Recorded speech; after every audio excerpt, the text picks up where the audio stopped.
Over the southeast, a stationary front lingers near central Florida, acting as a subtle boundary between air masses, cooler, drier air to the north, and deep tropical moisture to the south.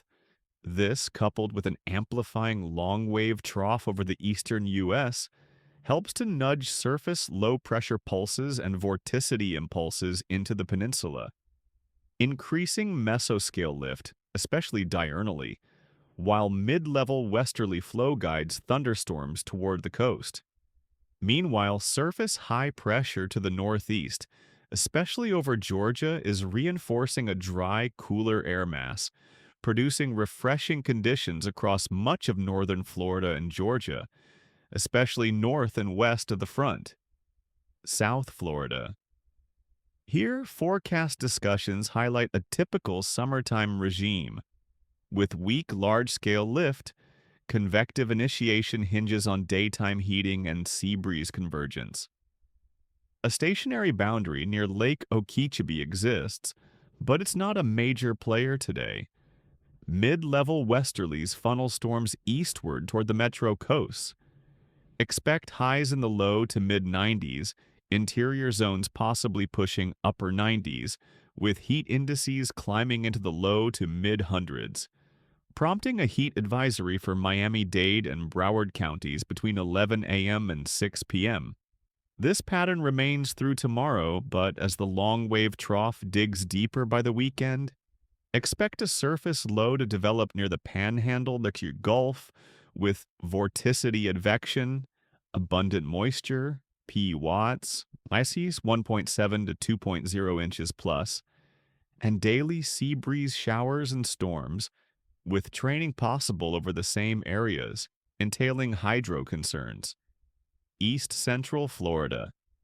Today, residual coastal showers, some that produced 4 to 5 inches of rain, are moving offshore courtesy of weak surface to 500 millibar flow and abundant moisture, greater than 2 inches Poit, near the stationary front.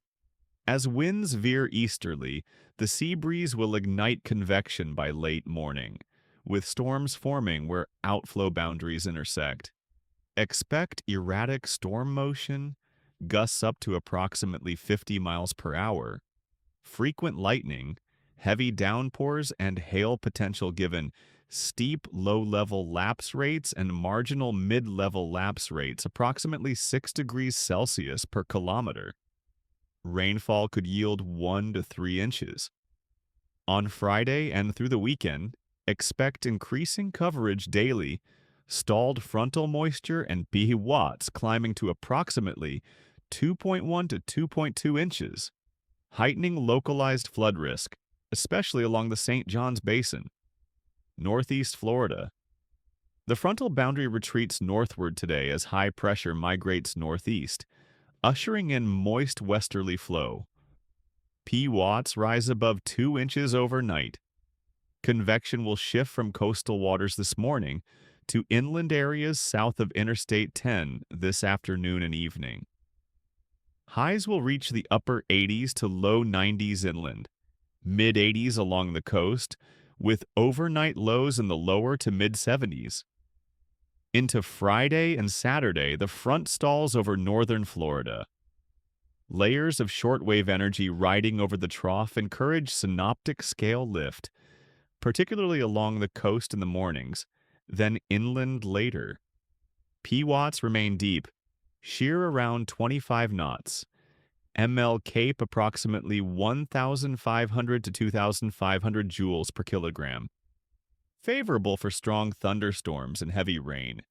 A marginal risk of excessive rainfall spans Friday through Sunday. Georgia is currently under the influence of mid-level troughing and surface high pressure over the eastern U.S., yielding cool, breezy, and dry conditions. P watts have plunged below 1 inch, and dew points in many areas are in the low to mid-50s.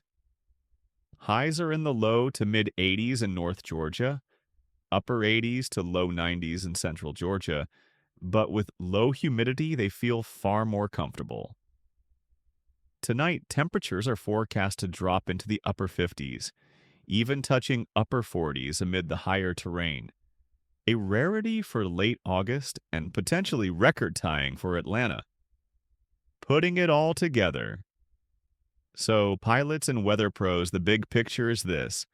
Florida straddles two regimes today: convective, hot, and humid in the south and east, while the north sees a brief cool down. The stationary front pins much of the action across the peninsula, directing storm activity via sea breeze interactions and mesoscale lift, with deeper troughing arriving by the weekend to amplify rainfall potential and flood risk. Conversely, Georgia is enjoying a rare early autumn interlude, cool and dry under high pressure, but will gradually transition back to summer-like instability late week. Today calls for caution over interior to coastal Florida due to erratic storm motion, heavy rainfall leading to reduced visibility, lightning risks, gusty downdrafts, and possible microbursts. In Georgia, VFR conditions dominate, but monitor for clouds and isolated storms returning by the weekend. Meteorologists should keep a close eye on P-watt trends, frontal oscillations, and vorticity impulses, as these small-scale shifts will determine whether convection remains standardized or becomes noteworthy.